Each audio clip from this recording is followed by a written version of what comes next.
Hey everybody, welcome back to another review. Hope you guys been enjoying the content on the channel as of late.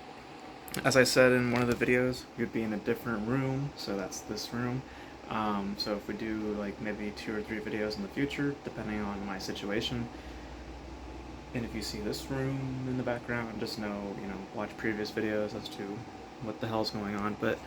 Um, but as I try to sit down here, as we can discuss Blonde, which is got a hell of a lot of attention for some reason. And I say that now upon watching the movie.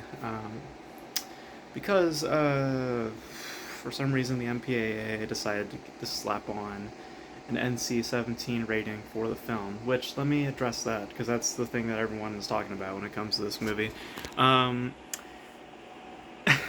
No. um, it is not as violent, it is not as I said this a while back. I don't know if I said it in a video, but it's pretty much as I predicted it was going to be. It's basically the Joker of this year. It's a movie that everyone flags up and thinks, oh my god, it's this violent type of thing, it's some crazy shit. And then you watch and it's actually fairly tame. I mean, in terms of its atmosphere, yeah, it is more haunting and more aggressive in those types of, in that kind of vein, but from an actual what's on the camera, what are we seeing sort of thing, no. No, it's very much like an R-rated type. Like, yeah, there's some suggestions, but we don't see it, you know?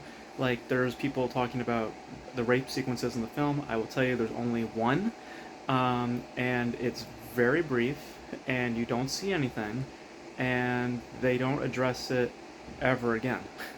So, I don't know why we flag up stuff like this for this particular movie, and or why it was for this movie in particular. I guess it's because of the NC-17 rating, but I just don't see it. I just don't see it for this movie. I see an R-rated movie. I also see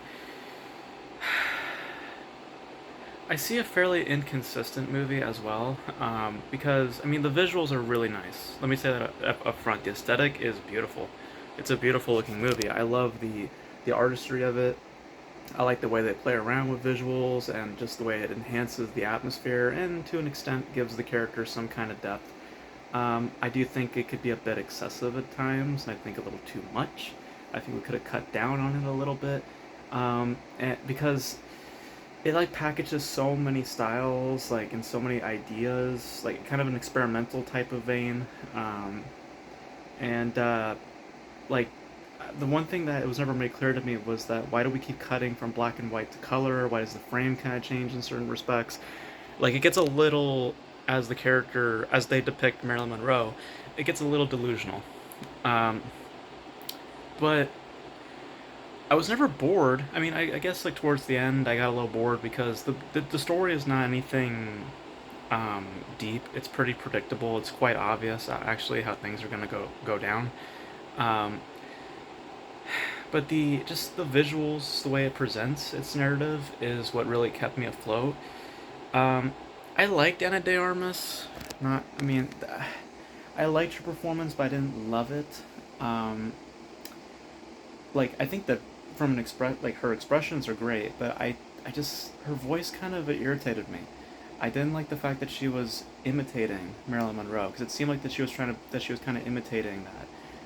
I would have preferred if she just talked normally. Because it just was a little distracting in that regard.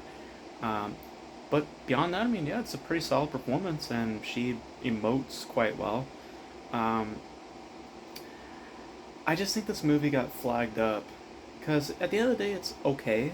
It's not anything to really write home about. I mean, um, it is very self-indulgent. I'll say that, like aggressively self-indulgent. Like when we get to those scenes that people are expecting, like the rape sequences or the one, and other stuff as well, where we talk about like Marilyn Monroe's, like what men are kind of seeing her as, like a basically like a fuck toy or something, like.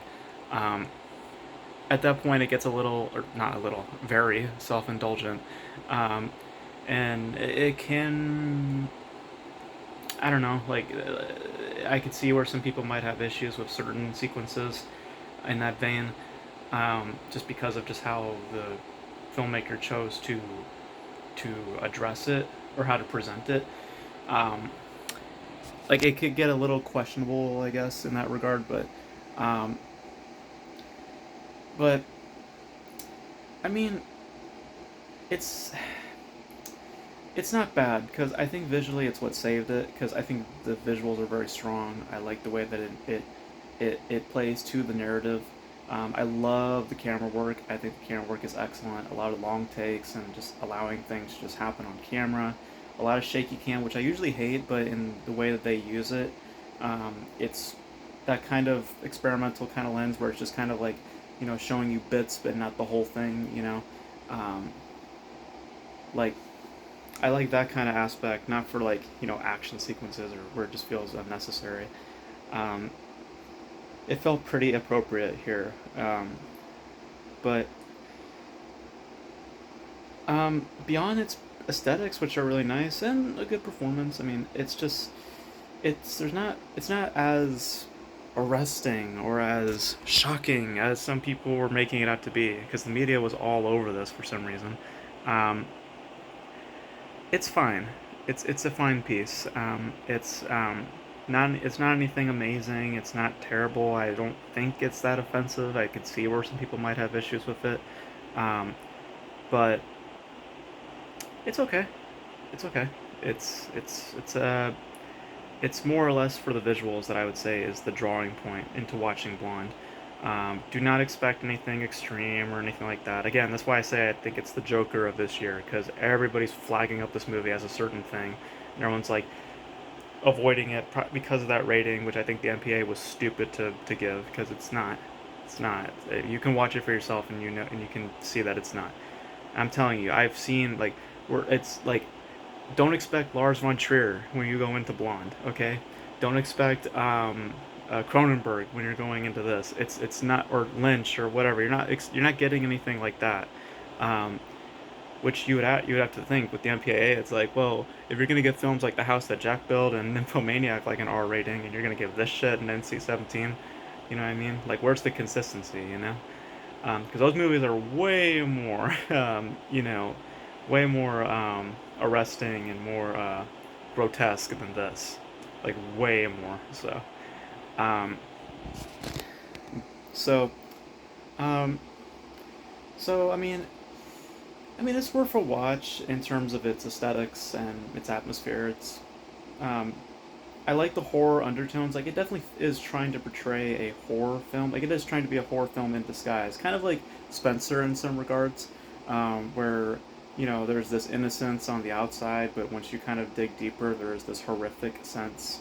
They're like this dread, this descent, this kind of these horror undertones. They are present within Blonde.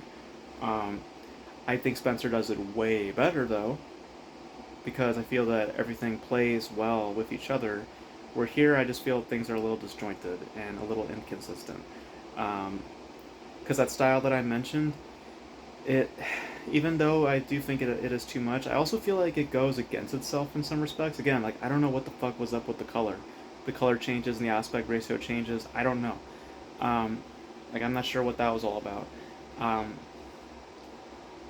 um, because it sometimes feels like it's moving forward and then backwards when it comes to those to its style.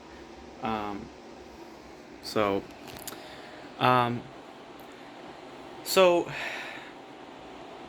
you could tell I'm a little mixed on it, but I kind of lean more into the vein of like it's okay. Um, it's more the thing that I got out of it was is that like I can't believe a movie like this that is fairly tame, like comparatively speaking. Again, like compared to a Lars von Trier movie, this is not that crazy. Um, I'm just surprised that a movie like this got an NC-17 rating. I'm just surprised. We'll probably have to do a video on the MPAA then, because yeah, it seems like they're going soft. So, because it's all about it. The rating should be about what's on the camera, not about what the movie is suggesting or whatever. Just no, it needs to be on camera. That's what a rating should be. So what's on the camera. So, um, but Blonde is okay.